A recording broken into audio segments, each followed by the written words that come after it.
This conference will now be recorded. Well, good morning, everyone. First of all, thank you very much. We really appreciate everyone taking time to join us this morning for the Nacogdoches Chamber Stakeholder Conference call. I do want to remind you that this conference is being recorded and it will be posted later today on the Chamber's website. In addition to that, we have invited members of the media to participate as well, and we hope that you folks will get some valuable information out of the several presentations that we have scheduled today. Do want to remind you folks that this weekend is Texas Blueberry Festival weekend.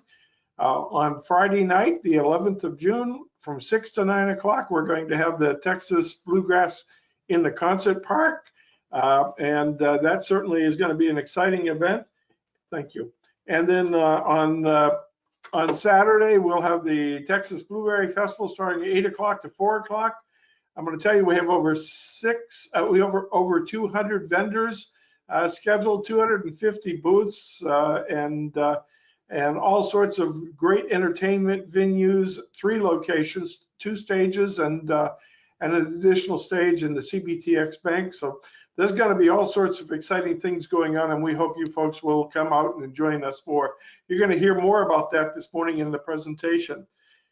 I'm pleased to welcome this morning our state representative. The fellow spends an extraordinary amount of time in Austin representing the interests of Nacogdoches and representing them very, very well.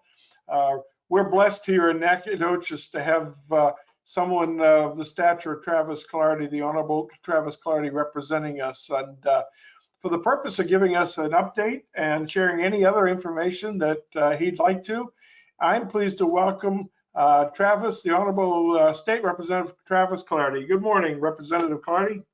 Good morning, Wayne, and everybody from the chamber. Good to be here this morning. Can y'all hear me okay? Yes, sir. Good. Okay, good. Well, first off, it's great to be back home. It was a week ago, Monday, that we completed the 87th legislative session. And so it took a couple of days. I think I finally got home Thursday evening, checked on my mom, did all the stuff, dropped off a pile of laundry at Grogan's Cleaners so I can have clean shirts next week, and all those things you do when you get home. And just slept quite a bit, but finally started to get back in the groove a little bit. But it's wonderful to be home and be out of Austin. So that's the good news. But I'll give you kind of an update of what happened during the session, and then what's coming next. So the 87th session, I will refer to it as the session that wasn't. It was a very strange and unusual session. This was my 5th term. We served 2-year terms. But what made this unusual is what has made everybody's life unusual in the last 12 to 18 months. When we get down there in January, we're sworn in, but very different than ever before. We get on the floor, and usually it's a big day of pomp and circumstance, and everybody's crowded in, and everybody's kids are running around, and families and parents, and it's a big family affair, big event. Well, this time we're all wearing masks. Nobody's allowed on the floor. It's a virtual ghost town in Austin. Very, very different feel. So we started off with that pallor hanging over our heads, the aftermath of the continued COVID pandemic. And so it just had entirely different feel of the session. And then as we moved forward, we didn't have the people visiting the Capitol. I mean, I really missed this session not having SFA NAC days. You know, everybody shows up. We have a big crowd. We put on a great event, and people show up, and that just didn't happen. And not just for NAC SFA, but for East Texas days, or Laredo days, or El Paso days, all the folks around the state. There was nobody there. I remember distinctly, I think it was, we were probably 2 months into the session. I walked for the first time down to the Austin Club to meet somebody for lunch, which people weren't going out at night. The restaurants were essentially in Austin closed down.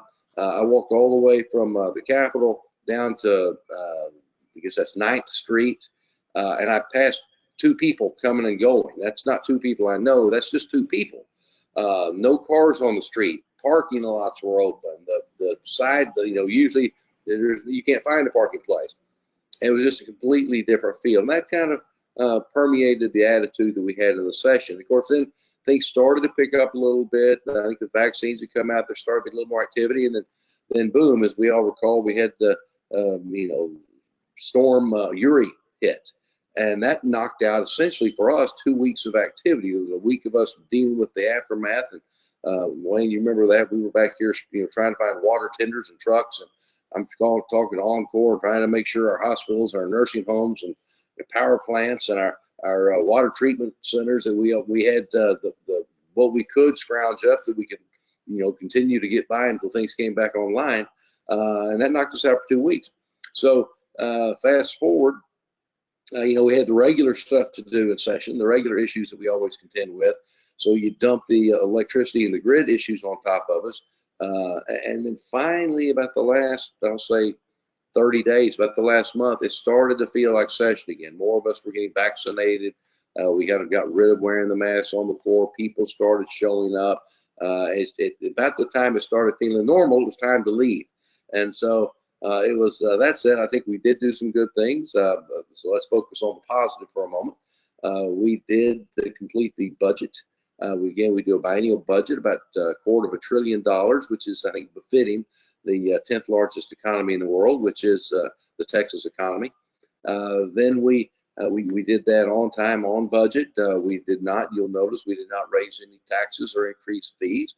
And that's in large part due to how robustly the Texas economy rebounded after all of the events. Now, a lot of that is because of the play money the federal government has created out of thin air, and it has kept things moving. Now, sooner or later, I think there have to be consequences to that, but right now it's all peaches and cream.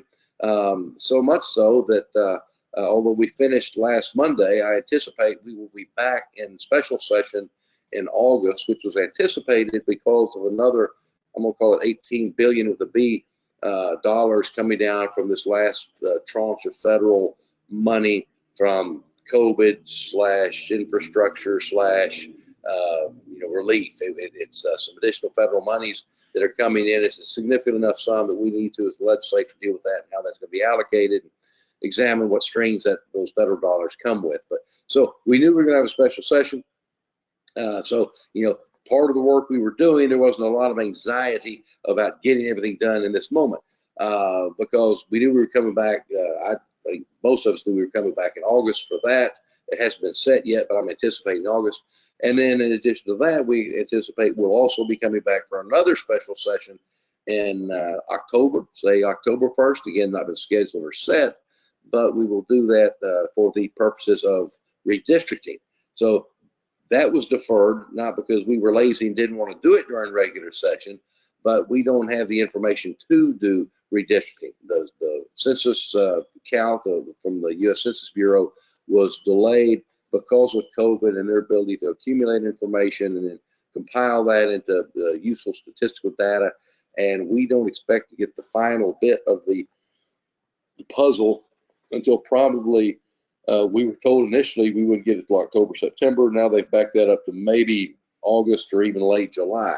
But point is, we didn't have it before the end of regular session, and so we bounced that off until probably October. Let me diverge here a little bit into politics. Several reasons that's important. Somebody had a little wreck out on Main Street. I hope that was none of our friends. There was the census data is important to us economically, because it dictates a lot of how different benefits, whether federal or state, monies are allocated and the resources. Texas population grew to the extent that we picked up 2 additional congressional seats. There's the thought we might have a 3rd, but we're going to come in somewhere around 29 million people in Texas. So it's an important thing from us economically to how resources are spread out. But politically, it's important because under our federal constitution, you use the census data to draw the lines, how we draw up and divide up districts from U.S. congressional seats, state, Senate, and House seats, State Board of Education, and then on a small, go to your counties and other political subdivisions, that same 10-year census data is used to reallocate everything from county commissioners or other precincts within the state or around the country. So it's a very important process, but also a very political process, and we'll do that in October. But as we ended the session, we did deal with the electric grid issues. I am concerned with respect to the storm and the events that followed. We spent a lot of time focusing on the horses that got out of the barn and made sure those doors were secured and closed after they'd already galloped down the hill, about what we were going to do about winterization of the grid. And yes, that's important, but I am more concerned, and in talking to the folks at the PUC and with the governor's office and others, we did some things to strengthen ERCOT and to strengthen the PUC and try to get more accountability from them. But I remain very concerned about what may be coming our way this summer. It always seems to me, Wayne from Maine, this is a little different, but you've been in Texas long enough. But historically, it always seems to me that when we have a really hard winter, it is followed by a really hot summer. And if this winter is any indication of what's coming our way, it could be a very, very treacherous season for us, And I look around, we've had so much rain just for an extended period of time. I remember the summer of 2011 when we had all the fires all over Texas, and we're seeing a bunch of vegetation grow in an uncontrolled way, and it's going to spring up. But when July hits and everything dries up, and it will, it could literally be a tinderbox for us. But let's hope that doesn't come to pass, that things will moderate. We won't have that bad weather, but I am concerned about how prepared we are to deal with an extended period of excessive heat and how that might affect the reliability of the grid in the summer. Because, when we lose power, not only does your air conditioner not work, nothing's going to work. Your fans don't work. We're all going to be using Chamber of Commerce and Fredonia fans to try to keep ourselves cool. And people are going to be, I think, somewhat unforgiving of those of us in elected office if we have not prepared and for that eventuality. So let's see. A lot of smart people are working on it, but let's hope we have a plan to keep Texas cool in this coming summer. But we did what we could in the amount of time in reacting to the emergency, and I think did some good things. But again, we'll see how this plays out as we get through the summer. Well, we again balanced the budget. We've got the number of big issues. It's a couple of the top social issues. We did pass permitless carry or constitutional carrier to carry, depending upon what camp we're in. I've been asked about this a lot. There have been several iterations of Second Amendment bills that have passed since I've been in office, and I think this is going to be very similar. You're not going to see a change. I think life will go on just the way it is, and I don't think you're going to see some big increase of people walking around with guns strapped to their legs. We could have done that in the last 10, 15 years, but it's been a hot button issue. But I'm hopeful and expectant that the version that will be signed into law by Governor Abbott will, again, it will allow people to, exercise their Second Amendment rights in a responsible way. But I don't think it's going to lead to any sea change or difference in attitudes or behavior. Hopefully, as we've seen in states like Arizona, there's like 22 or 24 states that have some version of constitutional carry. It has not had any negative effect or impact on bad behavior. What it has done is actually, I think, had some deterrent effect on criminal activity when people have to wonder when they try to commit a crime whether that person they're accosting may or may not be armed. So we'll see what happens, but I'm hoping it turns into be a non-event and everybody can relax and we can move forward. The issue I was involved with probably the most, committed, especially down the stretch, I served on the election committee. And we had an interesting close to the session. I was working on the conference committee, served on the committee, and helped really draft our version of Senate Bill 7. Our revisions, I think, were much more well thought out and much more reasonable than the original SB 7 that a lot of people have talked about. And I'm very proud of the work we did. Unfortunately, some of our Democratic colleagues were not quite so proud and took it upon themselves to vacate the premises, about 2 or 3 hours before we completed last Sunday night's activities, and walked out and broke quorum. And when we don't have a quorum, we cannot continue to do the people's business. So without the quorum, the bill died on the floor. it was a disappointment to me, but again, there's some good things that will come out of it. One, I'd actually talked to my colleagues that morning on the elections committee, and my fellow conferees, Chairman Kane and Representative Jatan, and said if it doesn't happen tonight, it'll happen later, because it is one of the priorities that Abbott has put forward, as well as Governor Patrick, and we did in the House. And it is a bill, if you want to boil around to what it does, it is intended to make elections fairer, more open, more transparent, provide more access, more hours for people to vote, and make sure they're conducted in a professional manner, and so make it easier for Texas to vote. But for those people that are determined to break the law and harvest votes illegally and play games with mail-in ballots, for those people that are determined to break the law, it's going to make it harder to cheat. And, that's important. You hear a lot of people that say, well, why are we dealing with elections? We don't have election fraud in Texas. And I'm the first to say, particularly in House District 11 in Cherokee and Rusk and Nacogdoches County, here in Nacogdoches, Todd Stallings does a fantastic job with our elections. I have absolute confidence in how we conduct elections here and virtually throughout all of Texas. But the fact remains, we do have a problem of voter fraud and irregularities and illegality. We've identified it. Office of Attorney General has investigated those, as have other law enforcement and prosecutors around the state. And it is a troubling trend. There is a significant uptick in cases being investigated and looked into. It's a more of an organized effort, it seems. It hasn't gotten away from us, and that's really kind of the point. We address this issue not because we have a crisis. It's to nip it in the bud and not have election fraud become something that we just accept as a new reality. That is unacceptable to us. So when we get it done, hopefully that will be on the call that Governor Abbott sets when he calls us for special session. What makes it not so special is we don't always get to work on the things we want to. We work on the things that the governor puts on the call. And when on the call, I expect in August, if that's when that happens, the election reform, voter integrity to be on the special call, and we will work on that. And I think it'll give us more time to explain it better to our colleagues, both Republican and Democrat, and move that through and get it passed, because I do think it's an important and a very good piece of legislation. And that's not just because I worked on it. So that's the lay of the land. It's been, like I said, it was kind of about the time it started getting really energized and focused and fun. It was time to go home. But it's good to be home, and I'll get the chance to kind of rest up, get ready, do some things in the interim. First, 6 or 7 weeks as I go around and talk to groups like this and talk to our civic clubs and organizations and kind of get out and see all our friends and get caught up. Take another little legislative hiatus for 30 days. Hopefully wrap that up. Come back, watch some SFA football games, enjoy everybody again, go back for a month, and then lo and behold, it'll be time for political season. I intend, I think I've said this, I haven't formally announced, but I can tell my friends at the chamber, I do plan on seeking re-election and would be proud to have the opportunity to serve you again. There's some things we want to get completed that still on my to-do list for House District 11 and for Nacogdoches.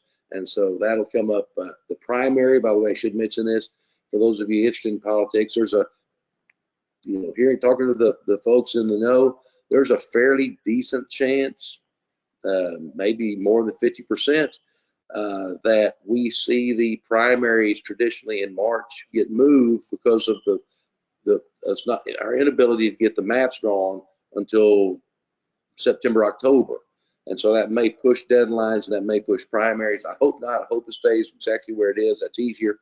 But primary sometime this coming spring, following which we will be having the Lone Star Legislative Summit with our good friends at the Chamber, expecting a great event there, April 7th and 8th, and looking forward to getting that back on track. And then following that in November, we'll have the general election. And before you know it, it'll be January 2023, and we will begin the 88th legislature. So there's the view from Austin. But more importantly, this is the view looking at my window of Nacogdoches, and it's good to be home. So with that, let me yield the floor to answer any questions that y'all may have. Well, thank you, Representative Clardy. Why don't I lead off? In your opinion, how did SFA fare through financially through the legislative process this year? I think we did well. The Senate did tighten up some of the funding of higher education. There for a while, we had a little bit of a glimmer of hope we might see TRBs, tuition revenue bonds, come through to finance some large projects, but we did see some exceptional items funded, and so SFA was treated as well as the other universities throughout the state. I think we did get some additional money, also a couple $1 million for the project, and I'm drawing a blank exactly what I'll have to go back and look at my notes on that one, but a big picture, SFA did well. It was not a higher education session, but I think that we got the sustained funding. We are looking at what was done to replace the 5% cuts we talked about, remember, during when we were going into the energy crisis, and then we had COVID hitting, and there was a mandate to cut funding by 5% across the board of the agencies. That has leveled out, but I don't know that money was completely restored, but I think we did well, certainly by comparison. So I know that President Gordon has done a good job of adjusting, the budgets and the expectations, but I think there's going to be some additional money for some good projects. And just a quick follow-up, Representative Clardy, why is there appears to be reluctance on the part of the legislature to utilize the rainy day fund?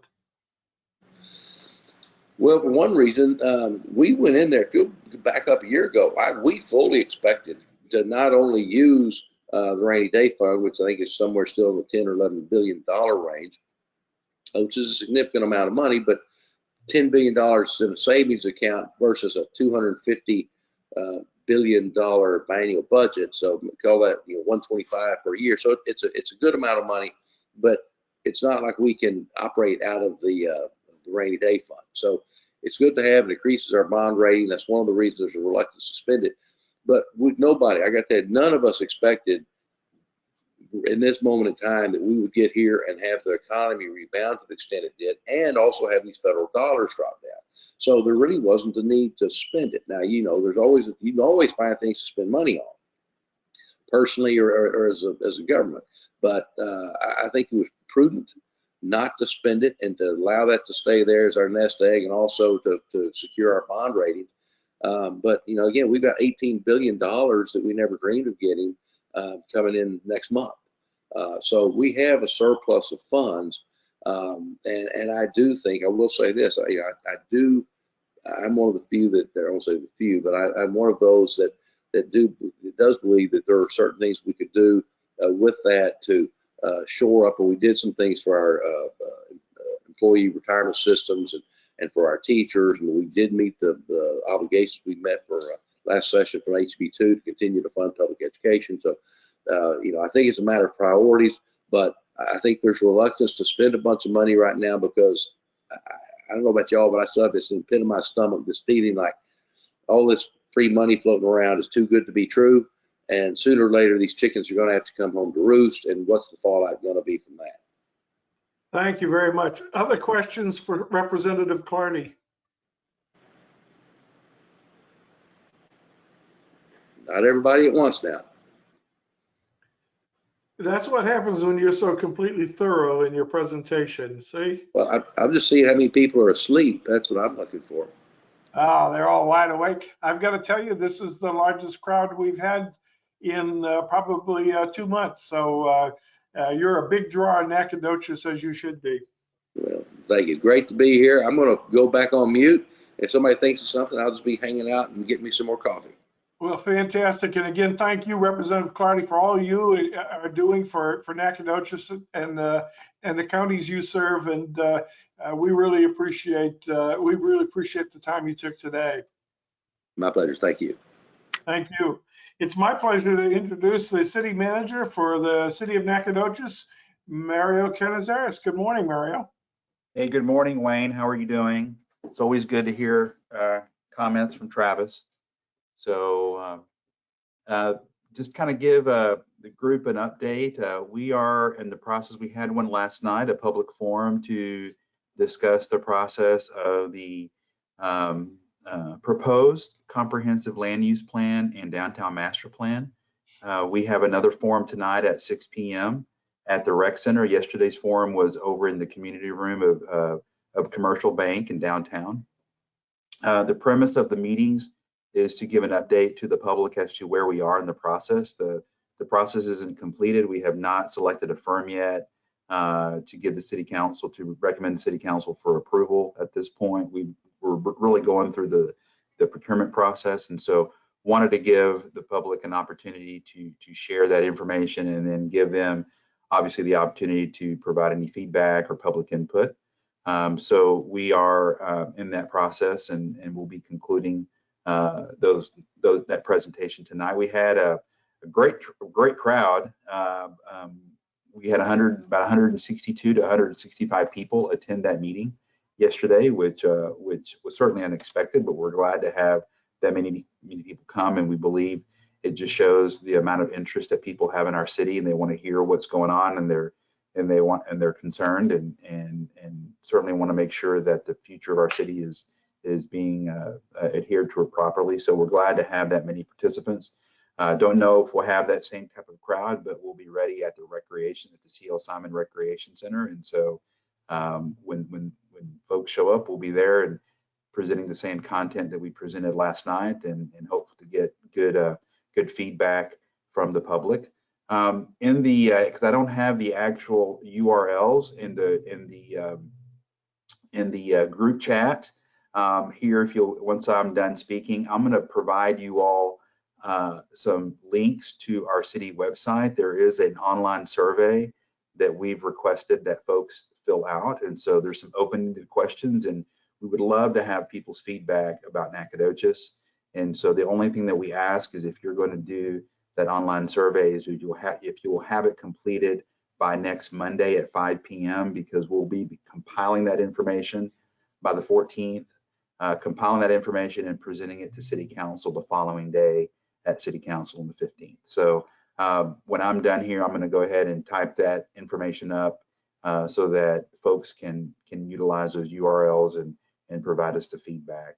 If you can't attend, we will also be streaming the presentations tonight on Facebook Live. And so if you will look for that, we'll be there as well. And again, we're looking for people's feedback, and we believe that we can obtain it through this online form. This will not be the only feedback sessions that we get. This is just one of many, and this is just the beginning of the process. And so just wanted to keep folks informed of that. And with that, I'll be happy to answer any questions.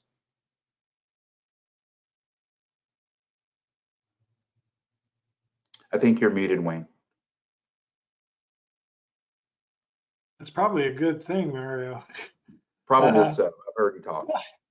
First of all, any questions of the city manager?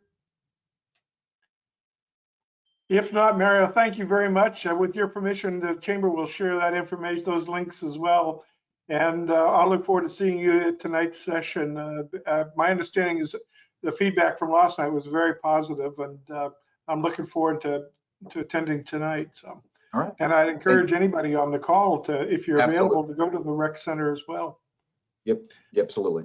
Thank you, Wayne. I'll post those comments here shortly. Thank you, Mary. I appreciate that.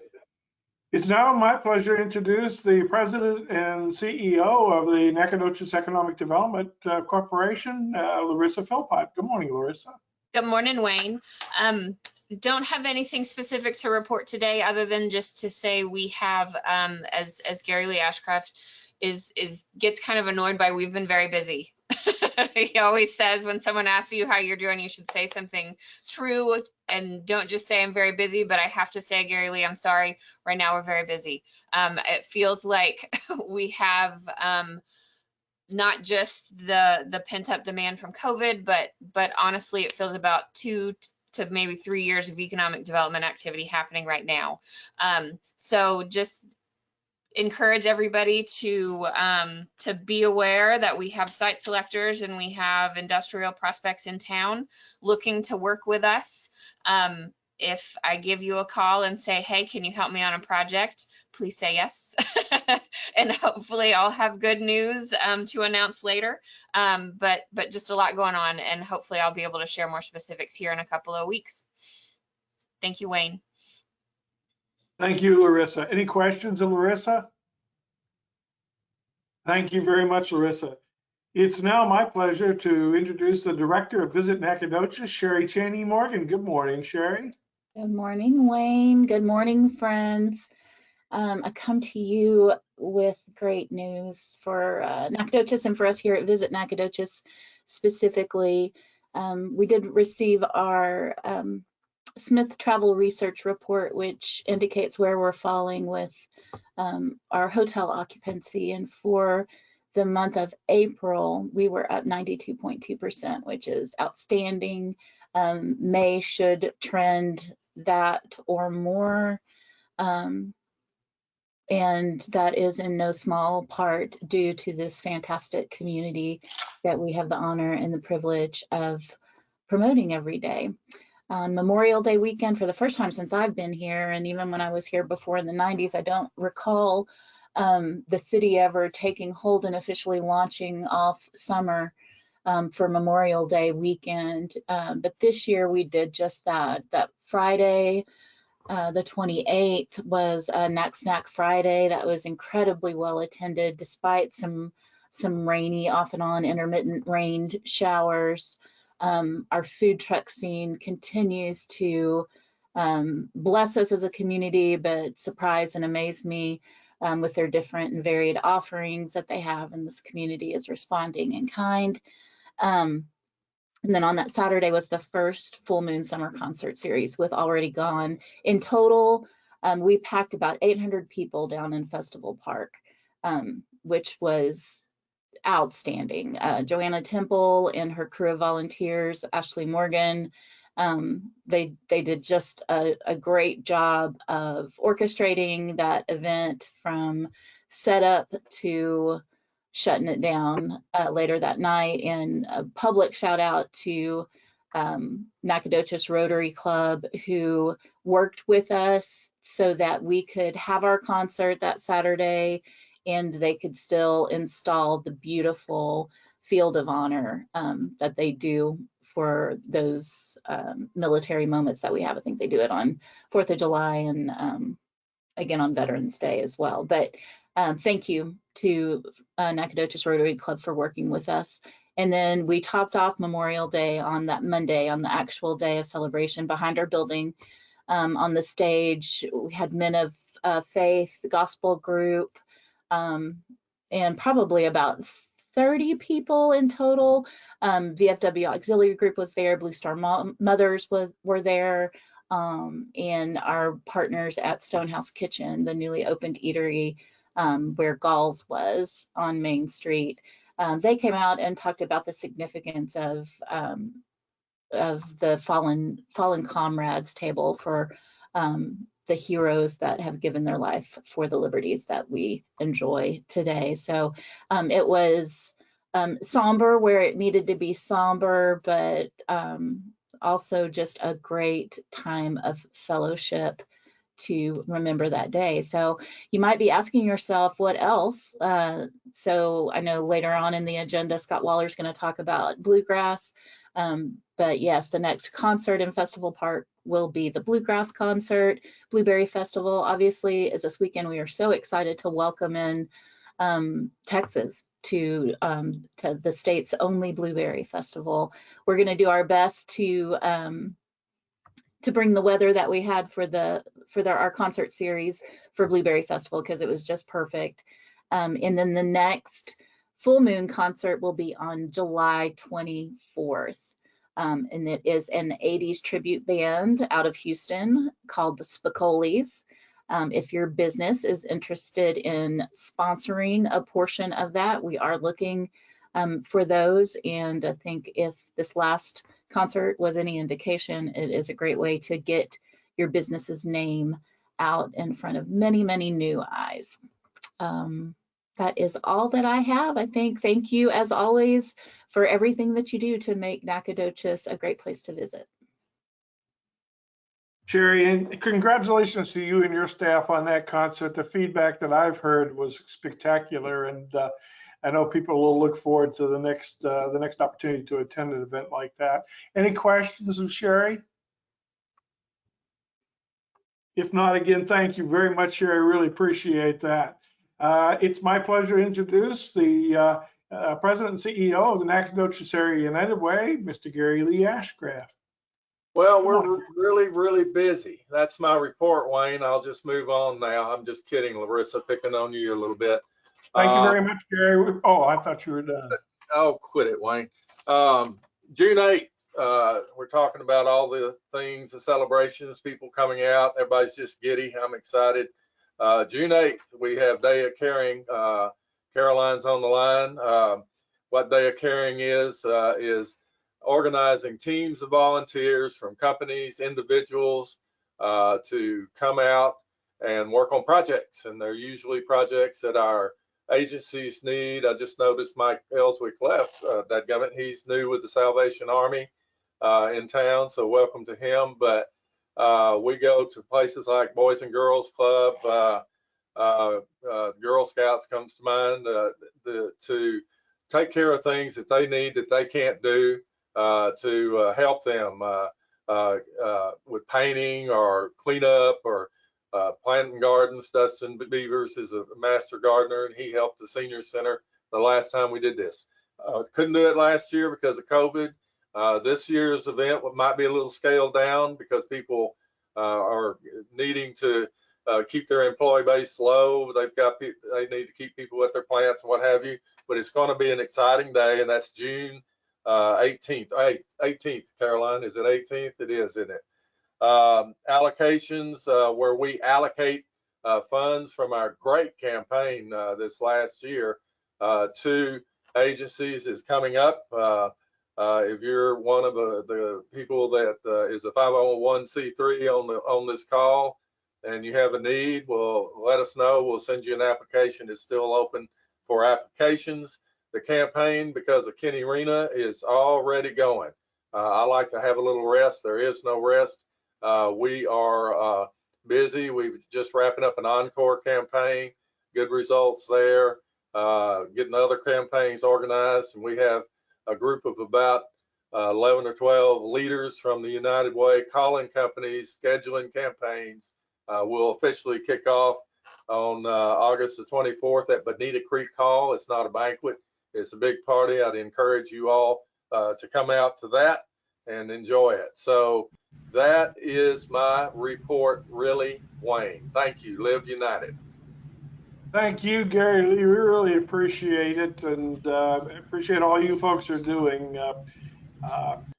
Moving right along, we will hear from the co-chair of the Blueberry Bluegrass Concert in the Park. Good morning, my friend and colleague, Scott Waller. Well, good morning, everyone. We are only 3 days away from the Blueberry Bluegrass Concert in the Park. And if our social media activity is any indicator, we feel like we're going to have a very large crowd, a very excited crowd. You know, this year has been a very tough year for everyone, but it hasn't been any tougher than those who are in the music industry, because these bands have not had an opportunity to perform to live audiences in so long. And our bands are so excited to be coming to Nacogdoches for our concert. I'd like to say a big thank you to those in the community who have partnered with us for this concert. Everybody from the SFA Alumni Association to First Baptist Church, they let us use their parking lot, Motorhomes of Texas, and of course Rex Perry Autoplex, who makes this all possible. It's a free concert. It's down in Festival Park this coming Friday night. The show starts at 6 o'clock. And let me tell you just a little bit about the bands. The Purple Hulls are coming back for their 4th appearance. Every year we hand out a survey, and by popular demand, the Purple Hulls are typically the ones that people want to come back more than anybody. So we're excited to bring them back this year. We also have a group from this area called Hickory Hill. They've been in the business for over 40 years. And I really think that this is going to be a good fit for our audience, because Hickory Hill has a large kind of eclectic genre that goes everywhere from bluegrass to folk music to classic country. And I think they're going to be a big crowd favorite. And then headlining our concert is going to be a group called the Farmhands. The Farmhands is probably one of the most award-winning groups in bluegrass music in America today. Tim Graves is the band leader, and he's won Dobro Player of the Year 14 times. 11 years in a row he has won Dobro Player of the Year. So if you don't know what a dobro is, that's looks like a guitar, but they play it flat and it sounds kind of like a steel guitar. That's my favorite bluegrass instrument, and he tears that thing up. So he's got a female vocalist that's going to be performing with him. She also plays the fiddle. And they have a new CD that's just out within the last month or so. And 2 of those singles have already hit #1 on the bluegrass charts. So they are really riding a tidal wave of popularity. And so the timing couldn't be any better for them to come to our concert.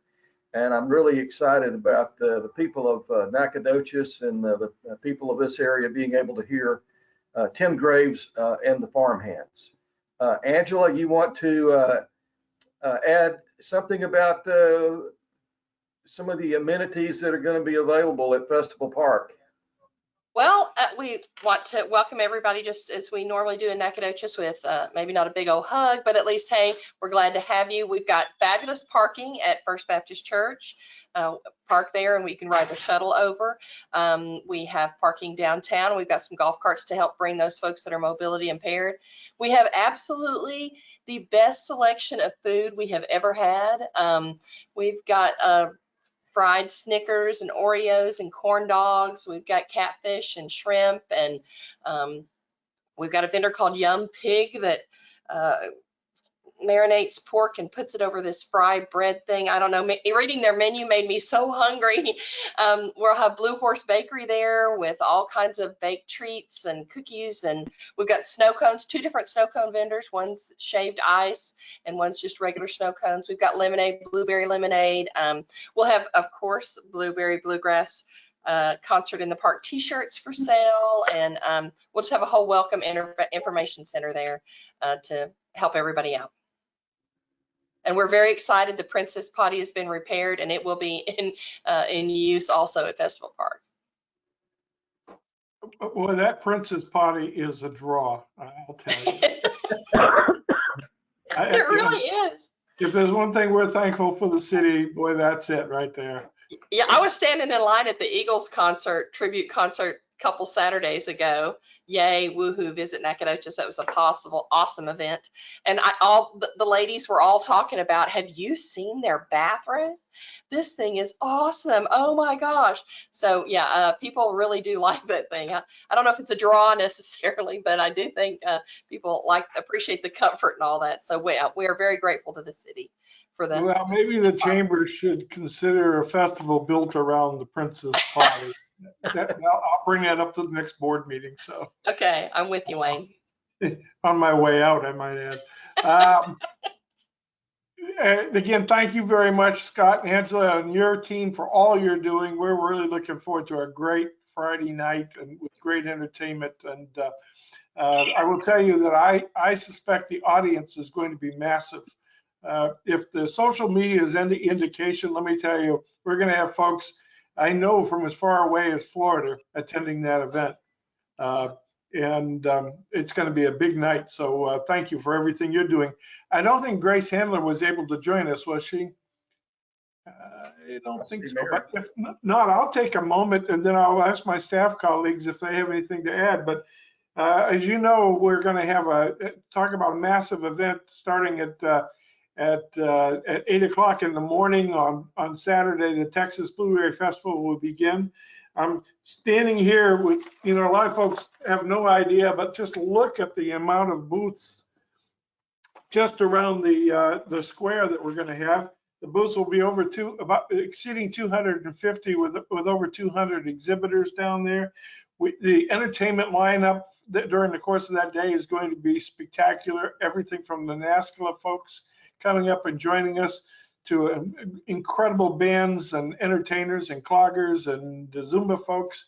The day promises to be an awful lot of fun. The park downtown will have the festival park we'll have the car show again, and my understanding is that's filling up very rapidly, along with lots of kiddies events and even a small circus going on during the course of the day. So it's going to be a big day. I know out at the Civic Center, they're going to have the Cody Johnson concert in the evening. There's just lots going on all over town on Saturday. And I'm going, Mary Montaniac, do you have anything you'd like to add? Are you accepting questions from the audience? We certainly are. Patricia Ellington, I was at Festival Park at the Eagles Tribute Concert Park event, and one of the friends that I was with is handicapped and was in a stroller, you know, the kind that you walk with. And it was so difficult to get down into the park. And what we noticed is that the police department had blocked all of the handicap parking right there, but to get to the restroom was all the way across the park. And it looks to me like that could be reversed somehow, or you could put the restrooms where the police were to block people that area, or leave part of it vacant for handicap parking and make the restrooms a little bit more accessible to everyone. It just wasn't very user-friendly for someone who's in a wheelchair or on a walker. And I believe that the park is for everyone, but it's very difficult to access. And we were sitting there, we actually had to put it into perspective. It's like, what do we do next time? So I would like for the city to consider how they set it up, especially this weekend, because I believe the Blueberry Festival will bring a lot of people into town that would have issues ambulating to that restroom in the park where it was located last week. Well, first of all, thank you very much for that feedback, and we certainly will take that into consideration. And well, thank you so that much. That's all I could ask for. Thank you. And I can tell you firsthand, as somebody who has a few mobility issues, that's certainly something that's a priority for me. So we'll certainly take a look at that. And I'm confident that my colleagues at the city and other venues will take that into consideration in the future as well. But thank you so much. I'm so grateful. Thank you very much. I appreciate you listening. We appreciate your contribution to this call. This is always helpful to us. Thank you. Thank you. Any other questions or comments about Blueberry?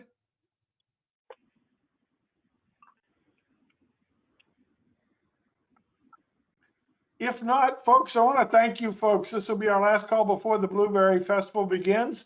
I want to thank all of you folks. Again, I want to thank Representative Travis Clardy for his participation today and contribution, all of our presenters, and most importantly, all of you folks for taking time to join us and to be a part of this festival.